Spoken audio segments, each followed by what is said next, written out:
What's up, YouTube? I hope everybody's having a great day. Just putting the final touches here on getting set up. This new mic arm is so interesting. I'm gonna have to get underneath it. Figured I'd give a little bit of extra time today so everybody could get on the live stream. Is that gonna work? Are you gonna work?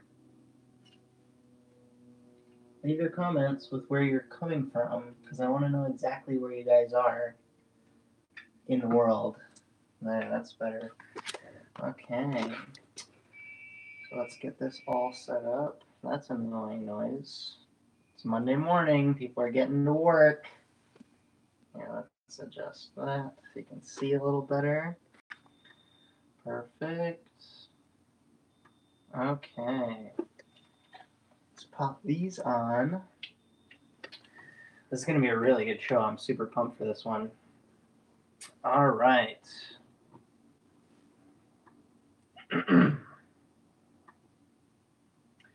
What is up, folks? Justin Khanna here. This is the Emulsion podcast. Welcome to episode 33. We are live here on YouTube right now, and if you're awesome enough to be subscribed and have notifications turned on this about the time when you can start to join on this lovely live stream of ours. This is episode 3 of 6 that we're committed to doing here on YouTube. If you want to be involved in the conversation, do that, because I want your opinions. I want to start a conversation. I want your perspectives and your questions. That's what makes this show great, is you folks. But if you're not on YouTube, or if you're listening to this after the fact, go ahead and tweet at me if you're here on Hey Gabriel. If you're on any other platform, go ahead and tweet at me at Justin_Khanna and hashtag the Emulsion so I can find you. Hopefully you've gotten a little bit of a teaser from the trailer or maybe the name of this podcast. All of these stories actually fit into a very, very unique theme. So I'm super excited to bring that to you guys. And that is all about things that you should think about before opening a restaurant. And that's just the stories that have come up today. And I think that's super interesting. Today's beverage is some high quality H2O. I've got to get my running game back here as we go into the winter time. So I think I'm attempting to kind of properly hydrate myself. I'm going to try and sneak in a run later today. But that's one of the most monotonous beverages we've had on this show so far. Oh well, hopefully you don't come to this show just for that. But first, to start off, I want to kind of go into this week's first story, and that is all about cooking at home. And I know you're probably like, Justin, isn't this the Emulsion? This is supposed to be that story, that show where I come to hear about restaurant news. And to that, sir or madam, I say yes, you're absolutely right. But what you fail to see, questioner person, is that while yes, we are in the restaurant industry, that is just one facet of the kind of mega conglomerate that is the way that people eat and drink on a daily basis. So this story comes out of the Harvard Business Review. This is the first time, at least to my memory, that we've used them as a source on this show. But the title of the article is, quote, grocery industry confronts a new problem. Only 10% of Americans love cooking, end quote. So this is kind of where I wanted to dig deeper. And this isn't me bashing Harvard Business Review, because it's a great and definitely well-researched article, but the title is definitely clickbait. So here's what you need to know. Consumer behavior is affecting how food gets purchased here in the US. And statistically, grocery shopping and cooking are on a long-term decline. So the researcher and the author of this article, Eddie Yoon, did a study back in the day where he broke down consumers into 3 categories. And this is very important to remember. People who love to cook, people who cook, these are people who cook often. Number 2 is people who hate to cook and avoid the activity at all costs. And 3, people who like to cook sometimes and do a combo of kind of eating out and cooking at home to make sure that they don't, starve to death. So let me give you some numbers to go with these categories. 15% apparently at the time of that study loved it, 50% hated it, and 35% are in that kind of in-between category. So remember those numbers. 15% love it, 50% hate it, and 35% are in between. So 15 years later, he did the study again and found that the numbers have shifted a little. So 10% love it, 45% hate it, and 45% are neutral. And this is where I get a little bit eked out by the way this was presented. So first of all, he blatantly says that he did the study for a different client at both different occasions. So who's to say that his data set was the same, right? Was it the same demographic of people? I don't know. So regardless, the percentages shifted to, I'd say, a more favorable amount.